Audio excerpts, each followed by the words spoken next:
Good evening and welcome to Face for the Newsfirst team. I'm Niresh Aliyatambi.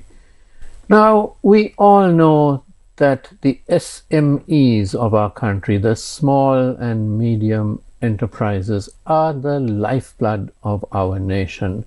Millions of our people work in them, own them, and toil in them to earn a living and to better themselves, and that is what props up our nation's economy. That, of course, is without a doubt, and we have seen that this sector, SMEs, has vast potential for growth as well, and successive governments have looked to the SMEs to bring about some growth to our economy. And it is about SMEs and the need to support these SMEs that my guest this evening is here. I am pleased to welcome Dr. Janaki Kuruppu, Chairperson of the Mother Lanka Foundation. Good evening and welcome, Dr. Janaki. Good evening. Thank you for having me. Right. It's a pleasure to have you. And you have been with the Mother Lanka Foundation, you have been pushing and developing SMEs for quite a long time. I believe more than 15 years now. Would you like to tell us about your journey with SMEs and the Mother Lanka Foundation? In fact, I am the founder of the Mother Sri Lanka movement. We go under the brand Mother Sri Lanka, and started 18 years ago in 2008. And we initially, you remember at that time a war was on. So, but as soon I started this, we started this, the main aim is to make Sri Lankans feel proud to be Sri Lankan, be a responsible citizen and give back to your country, and appreciate our things, like, local, whether it's manufactured products, food and beverage, our music, our entertainment, appreciate Sri Lankan things. So in a nutshell, that's what we are trying to do. So I started at that time to just make people believe in the country that the war will be someday over and that we will have a future for our children in this country. Fortunately for us, 1 year after we started, the war ended, and then we immediately focused on reconciliation, healing hearts and minds, and so on. Then after 2012, we started focusing on responsible citizenship. Responsible citizenship encompasses all of these things: unity, harmony, helping each other, helping entrepreneurs, changing the attitude of people. And also under that, this entrepreneurship development project was started. So how to be a responsible citizen, we do a project with school children. We work with about 2,500 schools where children do a project, and through that they learn, okay, this is what it means if I'm supposed to be a good citizen, a good responsible citizen. But we wanted to do something with adults. So in terms of developing, the pride of being a Sri Lankan, and so that's when we went to entrepreneurship building, and that was in around 2010 that we started in a small way, but this became a really big project from 2015 onwards. See, I believe that to get our country out of this current status in the economy, or make people come out of poverty, our poverty levels have now again gone up, is not to give handouts and subsidies and all that. Of course, there's a segment who will need that to come up to the next level, but to make people financially independent by doing their own thing. Teach a man to fish, rather than giving him the fish, that kind of thinking. So we help people to build their business, and we work with people who already have a passion to do something. We started going to people who are unemployed and at home and not doing anything, but that was too hard. To get somebody who is not doing anything, he come learn something and then now start doing a business, that was too hard for us. So we work with people who are already passionate and doing something, but to develop that business into a next level, into a sustainable level. So we have about 500 SMEs. Again, I also say it's MSMEs. There's micro as well. There are self-employed people, very small level even. It doesn't matter to work with us. We take anybody at any level. But once they become a certain level, they kind of graduate and then go on their own. But making them do something they love with passion, with dignity, and without begging or asking for anybody to stand up on their own feet. So that is about this entrepreneurship development project. So we do various programs under this project. Now, you spoke about 2,500 schools that you're involved with.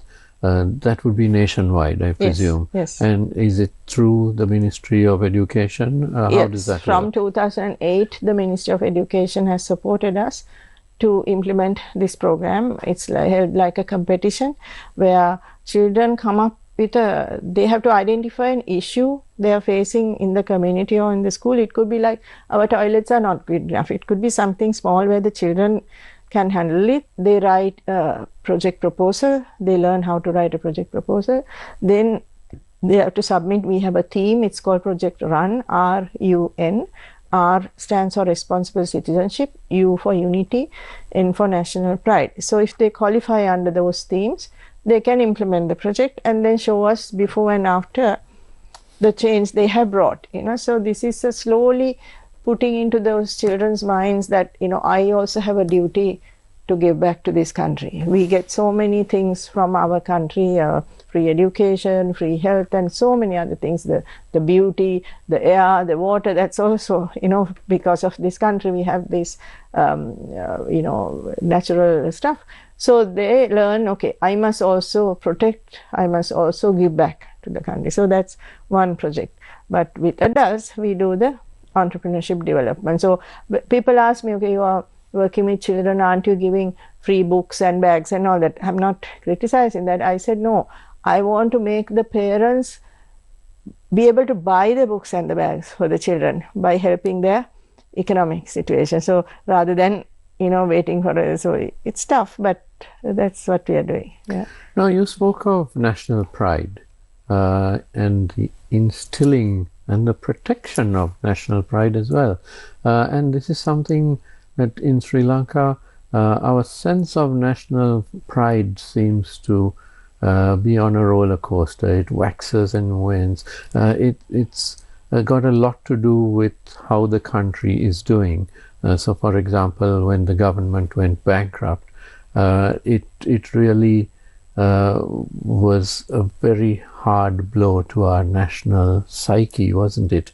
And then people tend to lose faith in the government and also in the country, and we see the migration out from Sri Lanka. What is your view about that?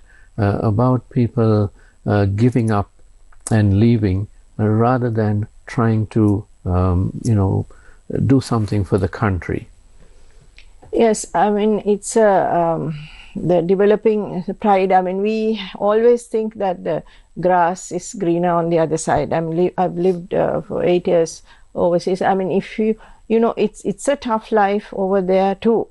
But we just have to have the right context and the right opportunities for the youth here and for the families here. And I always say, if somebody is debating, should I migrate, should I stay here, is, list out the pros and cons. We believe your happiness, everybody's looking for happiness, satisfaction in life. It's in you.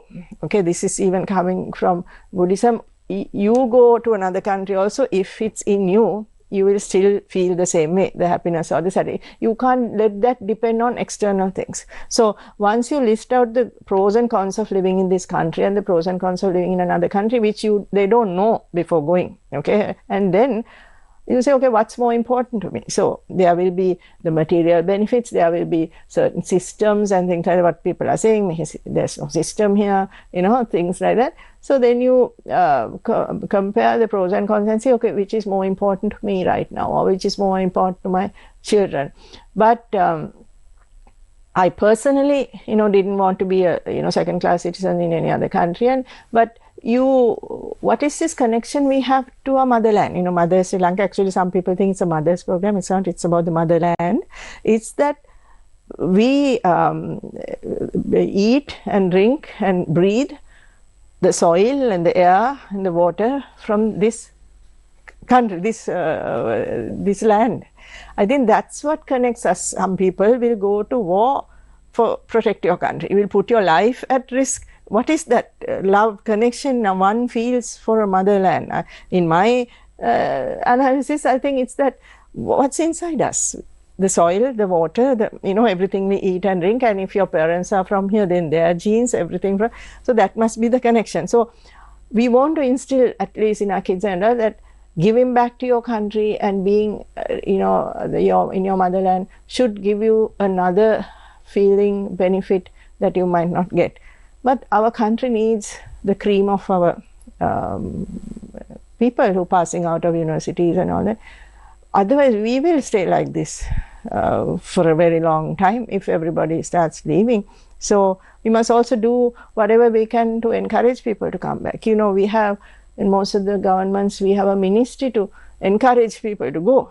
Then we are talking, why are they going? Why aren't, people stay in the brain drain, the reverse brain drain? So those are my views on that. But you do get that another satisfaction of helping your own people. That's what we are trying to do. I mean, otherwise, this is voluntary work. We're not getting paid for doing this. This is a non-profit organization. But we just get the joy of helping another person come up in life. So that's what keeps us going. So, what type of industries are you talking about? Because when you say MSMEs, that covers everything, basically. It could be a woman who is at home, who is doing something part-time, or it could be a young man who starts up perhaps a bicycle shop or some kind of kade, or handicrafts, anything like that. But what areas are of particular interest to you? Yeah. I mean, I didn't pick like that. So once we started the project, people started, coming to us. So now the end result is we have about 500 MSMEs. About 200 of them we are closely working. Others have, maybe interacted with us once or twice. So happens to be mainly in the F&B sector. A lot of people doing food and beverage related value-added products and so on. Lot of handicrafts people, because in Mother Sri Lanka also we have a range of souvenirs, Sri Lanka souvenirs, which will be attractive to any Sri Lankan or to tourists visiting the country or going overseas. So therefore we ended up with a lot of people in handicrafts, and then service sector a little bit like beauty salons and that kind of. So we actually work with the lower end, not the big ones, because I think the big companies, the medium is quite large. Even though we call them medium, and they are also quite large, so they can manage on their own. What you need is that people at the very beginning, even some haven't registered a company, don't know how to do bookkeeping, so that hand holding. I was also the first chairperson of Regional Development Bank. I'm the one who merged the 6 banks. So they also say, oh my God, you go to a bank and where's your business plan? Bring this, bring that. They don't know how to do. So actually, if we don't help all this talk about entrepreneurship development, we will be in the same place, because if you must find out where are they stuck and take them to the next stage, actually walk with them. You have to hold hands and walk with them. Even to get that registration done, we may have to even fill the forms and help that way. So otherwise it won't happen. We have been talking about this. We have so many institutions for entrepreneurship development in the country, but why are we not doing better than this? I also believe becoming an entrepreneur is not something you can teach. I again personally believe it's something in your genes, because to become an entrepreneur, you have to be able to take risks. It's much easier to get a salaried job because guaranteed pay you get every month. Start doing your own business is not that. So if you can't take that risk, if you're risk averse, I don't think you will be able to take that challenge or the stress, of being on. So you will find out from among people who want to start something, who are really have potential to grow. So all these industry types are there. So even the other day I was at a place cutting my hair. You see that mainly males, no? Haven't you noticed that? Even in a female beauty salon, the people who are cutting the hair are males. So I was just thinking the other day, oh, this is another profession. Maybe more women can get into also. Why not? Women are trying to get into being airline pilots and all that. No, so even bus conductors, we are trying all kinds of fields for women. So here are some places, and I say the woman only is supposed to cook at home, still in traditional homes.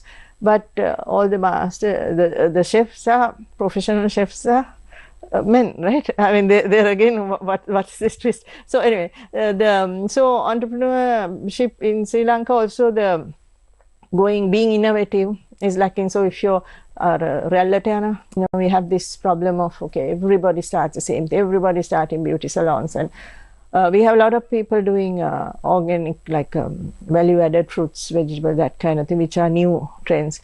Ayurveda related, like our kottamalli, all things like that, which you have so many health benefits, do products to promote this, herbal skin care, personal care products. So what we do is identify gaps, opportunities in the market, and if we find an entrepreneur who is skilled at that particular area, we help develop products with them, and then we help them in branding, marketing, packaging, and mainly access to the market.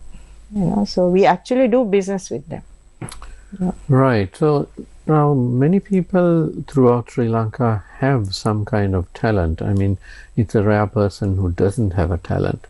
So number one, they need to figure out what that talent is, and then they have to develop it, and then they have to market that product or that service, and that's often the tricky part, isn't it? I mean, I don't know, I'm the one who brought Nielsen market research firm to Sri Lanka. So my beginning in Sri Lanka, my career was in market research, my background in statistics and so on. So understanding your consumer is essential to have a successful business. So if you don't know what your consumer wants, what are the market trends, and who are my consumers even, who should I target for this product, that's I don't think it's going to be that successful. If you just do trial and error, you'll lose a lot of money and you may not be successful. So that's another area we help. Somebody knows to make, let's say, a particular type of bags, but that's now gone out of fashion and something else is new and consumer is looking for something. That feedback also we have to give them and get them to develop these new products. But our people also have to be willing to change. Like, it's very difficult to get somebody to change from what they are making. This I personally experienced. No, you shouldn't use this handle, or you shouldn't use this color or this packaging. Very difficult. They will come up with 100 excuses why they can't change that. That's what I'm saying, that lot of hand holding. But our logo is Love Sri Lanka for our SME project. And the tagline is 100 smiles for your 100 rupees. That's again another personal experience I had. People who start their business, however small it is, are people who have dignity, pride, and passion in what they're doing. And they don't want to beg from anyone. But if you buy from them, you will see the 100 smiles. Even if you pay 100 rupees extra, 500 rupees extra, you will see that how that brings that 100 smiles into their faces. So that is what I want to tell the Sri Lankan consumer. Buy from small business. Don't bargain so much. Don't always compare that that is cheaper. No, this. You are helping that family directly. So if we can get more people to think like that, I think more entrepreneurs will come up. Now, we live in an era where globally these large firms are dominating. For example, a large supermarket chain, whether it is in the UK or in Sri Lanka, they tend to dominate, to swallow up the business in neighborhood after neighborhood. Is this a challenge, or can it also be an opportunity for small businesses to grow with such large firms? Yes, I also worked for a supermarket chain before. It is a challenge to some, it is an opportunity to some. It is how you look at it. Okay, so I have again seen people who started supplying to that supermarket and started with, like, say, 1 box or 2 boxes, grew into lorries of stuff they can now supply to the supermarket chain. Of course, they will have their terms and conditions and the margins and the strict everything is there. But once you're in, you're guaranteed that, here's you found that growth path in if that is the product that the supermarket is willing to buy. But like for small retailers, there's a problem. I mean, again, I've done enough market research and so on. So the moment a supermarket opens, the retailers around that area gets affected, the general shops. So they will also have to find their niche. I mean, what is that you get in that small shop and not get in the supermarket? That personalized attention, they know you by name. Again, I go to the Jatika Pola in RMPT just because to keep them happy. I mean, like they know everybody is now going to the supermarket, no, not coming to us. But you can find that some things that you don't get in a supermarket. Supermarket is kind of wholesale and, will cater a certain range of vegetables or certain range of fruits. But in the normal kade, you might find things that that a supermarket can't do because there's no volume demand for those things. So again, like, whether to live in here or live in another country, the supermarket has its own advantages, the quality, the price, the, how they practice the storage and all that. That's a good part of it. And then the kade will have the other personalized attention, maybe deliver it to your home or things like that. Your channels, yes, FM and Legends, I thank them for coming on board to support us to promote this. So come, and even if you don't need to go shopping right now on that day, come. And also it's not only shopping, there'll be lots of street food to enjoy. You can have your dinner, lunch, everything there. And those are also entrepreneurs. Those are street food vendors are also entrepreneurs. This is their small business that they are selling the food. Then there'll be entertainment, there'll be startup amateur musicians who want to sing, who want to perform, painting, so on. So it's like a day out for the family. It's going to be at Racecourse parking lot on the former McDonald's side. On the I think now it's another restaurant there on that side. So to come and enjoy yourself, at the same time help these small businesses by doing some shopping. So we are jointly doing this with Kotte Green Tourism Network, who is another non-profit. Right. Tell us about that. Yeah, one. It's another non-profit organization. How this happened was Mother Sri Lanka is based in Kotte. We have a showroom where we showcase these entrepreneurs' products. So we are based in Kotte. So I want to bring tourists to Kotte to come and shop with us. But actually tourists also like, because there's a social responsibility aspect in buying from a small business. So they also like to do that. So I was asking people, why aren't tourists coming to Kotte? So then we realized, something needs to be done to bring tourists to come to Kotte. So that's how we started this Kotte Green Tourism Network, along with another group of professionals who are doing, employed in many fields. We have all got together voluntarily and putting this together. So this event, so we do events to showcase what's there in Kotte, as well as events like this, which is in Colombo, because it's a Colombo crowd we want to bring there and understand the history. There's so much to learn. It's the capital of our country. It is a green city with all the so many parks, waterways, wetland, everything. It's a different experience which you won't expect in another capital city, because most capital cities are, concrete jungles, but this is not. So expand, the city tour can be expanded to Kotte also. Right now it's only Colombo, so that is how we got together. So joint similar interest, and we want to develop SMEs in the tourism sector and in any other sector, which is what Mother Sri Lanka was doing. And together we are doing all this work. As you said, Kotte is quite unique as a capital city because it has so many wetlands and eco tourist areas throughout, doesn't it? Yes, that's the thing. And we have one Ramsar, what I think, where the amount of wetland area in a city, in a capital city. So we have been recognized for that, and it's a planned city also because it was started much later. So it's a different experience, and it's good to know. I mean, if you're living in Colombo, it's just how many minutes away, and go and see what's there. The bird park, Baddagana Wetland Park, all that, and in the theatre there is the waterway, boat rides, places to eat and drink, and so on. So all in all, we want to help these entrepreneurs who are either in tourism or in the other industries I talk about. All in all, try to lower the poverty levels of this country, and by creating more entrepreneurs, because an entrepreneur will give jobs to others, so that automatically helps our economic development and unemployment and so on. So. No, Dr. Janaki, we as a nation are still struggling to attract enough investment. There are many factors for this, of course, but chief amongst them is that unlike 20 or 30 years ago, we now have a lot of competitor nations for foreign investment.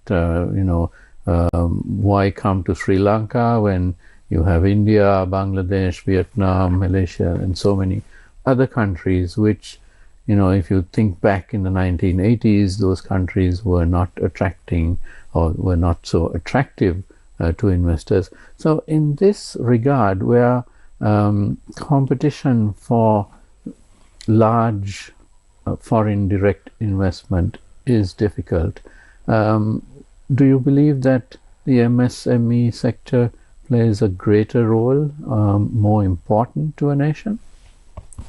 Yes, so your first part of the question, the competition we are facing with attracting foreign direct investment, it's a catch-22, because I know Sri Lankan companies who are going and investing overseas in a big way. Proud to see our Sri Lankan home companies now in all these countries and investing. So some at several occasions I have asked some of these owners of these businesses, hey, how come you don't want to do that project in Sri Lanka and employ all these people and do a bigger project here, will you, in Sri Lanka? We are always asking the foreigners to come. Here's when our guys are going there. Both should happen. We're not a closed country now. So, but what they said? They said these other countries are giving us so many tax benefits, land and this and that. So they're also doing the same thing we are trying to do. Because Sri Lanka won't give me, I'm a Sri Lankan entrepreneur, but Sri Lankan government is not giving me anything. They only want to give all the benefits to the foreign investor. So I'm not investing here, I'm going there. So Africa is giving me this, India is giving me that. So, and same thing, while that is happening, it's like the brain drain, people going, trying to promote people to go, at the same time trying to get people, trying to reverse the brain drain. So so that's happening. Every country is trying to get this foreign investor, but I still believe for foreign investors to come, they have to be sure of policies of government. We keep changing with government to government. I don't think we have still been able to, we haven't get that 20-year plan or 25-year plan like Malaysia, somewhere everybody gets together, all the major parties, and approve this plan, and you implement that, whichever governments come into power. At least a major part of it. Here we keep on changing every time, and every time you lose time. A new governments come with a new plan. It takes about 2 years for them to settle down and start working, and then 2 more years you're ready for another election. So this is the problem, instability and the continuously changing policies. Foreign investors will not like that, they will not. And the ease of doing business, if you're saying, we're talking, BOI should become a one-stop shop. How many years we've been talking? So it's still that the going round and round and round is, you get sick of it if you're an investor and trying to come here. So we had to change all that to attract foreign investors. But what I'm saying is, think out of the box. why can't our Sri Lankan companies, they want to go there. So, but now I say little by little, local companies are also investing in big projects. I think the port city, that's happening. In Hambantota port, it's happening. So get the local companies also to invest. At one time, if you allow me, I was going to say, like, even our roads and bus service and all that, waiting for the government to do. Can't a very successful private sector company in Sri Lanka, who has really now reached that pinnacle and they're doing very well, making billions and billions in profit, maybe invest in that public transport service, something, have a nice bus service. We are waiting for the government also to do everything, and governments are struggling with all the, arrears and baggage they are bringing in. So maybe it's time for them also to look at, but yes, and we wanted to be a Singapore, we wanted to be a Vietnam, we are losing the race every time, but we can be what we are meant to be, but time is running out, at least for our generation, right? I mean, are we going to see a developed Sri Lanka before we die? I don't know. Now, you, in your Mother Sri Lanka Foundation, you have spoken a lot about Sri Lankan values. Now, that's a whole different aspect, isn't it? It's not just about business, but it is about the core values of being a Sri Lankan. Could you explain that to us a little bit more? Yeah. I think every country has some authentic values in its people, something that is really authentic to those people. And I think what foreigners say about us, the friendliness, the hospitality, the always trying to help someone. There are other bad people who are, trying to kill each other, but really, if you look at the majority, we have this nature of, Americans used to call this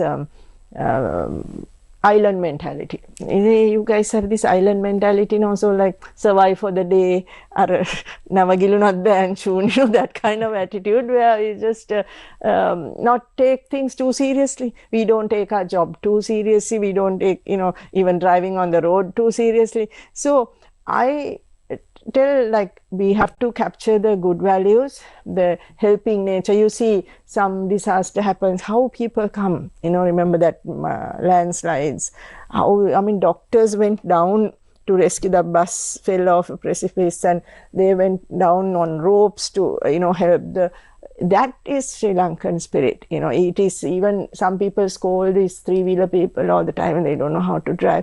But you may have a problem on the road, your car gets stuck or something, they are the ones who come to help you. I mean, of course, again, there could be bad ones, but that's the spirit, that's the nature. Sri Lankan spirit really comes up in a time of disaster, and even accident, some people, they don't bother, but others will come to help in Western countries, a little bit I know. You may be dead in your house for a long time, nobody knows, your neighbors will not even bother to check whether you're dead or alive. So that's that independent life. We are not independent, we are just built to, I think, be in groups and this and that. So if we must build that, outsiders appreciate that. We shouldn't become like the West and then lose all those values.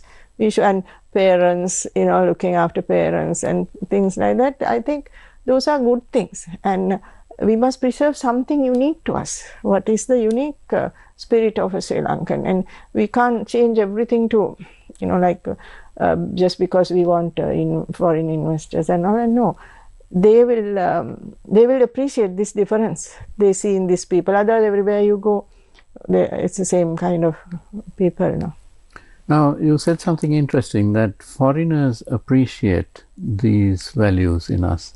And that's very true, because especially in the West, you don't get these values or a display of these values overtly.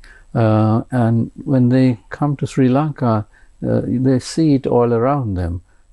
People smile, people chat, people are helpful, and like you said, especially when there is a problem or some disaster, you will find, if there's a wreck on the street or something, you will find 100 people there within 30 seconds, and they're all trying to help out. It's mayhem at its best, isn't it? The generosity. Have you seen, like, how many disasters we have had? We had tsunami, then we had all these floods. Look at the way now we have a system in place already. Before the government even get their act together, people have started collecting rations, people have started distributing. Now it automatically, with all these media channels also doing this, it's automatically. And you saw, no, this time also for Ditwa, some people have donated like 1 kilo of rice. That means that's all they had to give, but still you want to give, and children came and donated their till, where they have collected some coins. So that generosity also is in us. Like, you may not have much, but still you want to give. And sometimes it's the very rich who have a lot don't want to give so much. Look at our Vesak time dancers. This time I was told 15,000 dancers were registered. I don't know how many were unregistered. So it's also not the filthy rich who are doing this. It's the middle class and the normal people who still want to give. So I think those are wonderful, values of Sri Lankans. We should never, change that to be like the West or something. Values which are embodied in many of our SMEs. Yes. And but businessman is a little bit, you have to be tough, and if you have money to collect from somebody, you can't do that, because that is also another point. You have to be tough as a business person, at least until you get to a point where maybe you can, do charity or something. But otherwise you won't develop, and you have to be tough with your staff, you have to look after them, but at the same time you have to get them to work. Our productivity is a problem. Those are the bad values of Sri Lankans, fudging at work, not doing your job of work properly, trying to, stay on the phone. What is this? I mean, everywhere now that's the problem. This social media, they're not working. They are in some corner looking at the phone. So we have to improve our productivity. This rate we want to grow now. We have said no, developed country by 2048 or something. That is like 100th anniversary of the independence. Even to go there, we have to grow so fast per year with this rate of, that's that island culture of not taking things too seriously is working against us there. But you believe that by supporting the MSMEs that we can grow faster? Yes, because I believe, everybody has to try somewhere to come out of this. You can't wait for a government to solve all these problems and raise everybody up, So that's financial independence, whether it is women's empowerment or that, equality for women. I firmly believe to bring equality to women, the first thing is financial independence. Without that financial independence, don't talk about equality for women. It's not going to happen in my belief. So you have to get these businesses even, and so then they have their family, they can look after their family, whether it's cultivation or anything. Then they financially because even though money doesn't give you everything you want in life, money is a necessity. It's not sufficient, but money is a necessary condition to be satisfied. Absolutely. And I'm afraid we are out of time, and it's been delightful speaking with Dr. Janaki Kuruppu, who is of course heavily involved in the Love Sri Lanka pop-up edition, jointly organized by Mother Sri Lanka and the Kotte Green Tourism Network. This is being held on Saturday, the 27th of June, from 10 a.m. to 10 p.m. at the Racecourse Car Park in Colombo 7. Do drop by if you have the time. You will gain a lot and you will give a lot in support of the MSMEs. Thank you very much, Dr. Janaki, for joining us. And thank you to you at home for watching. And I'll see you next time. Have a good evening.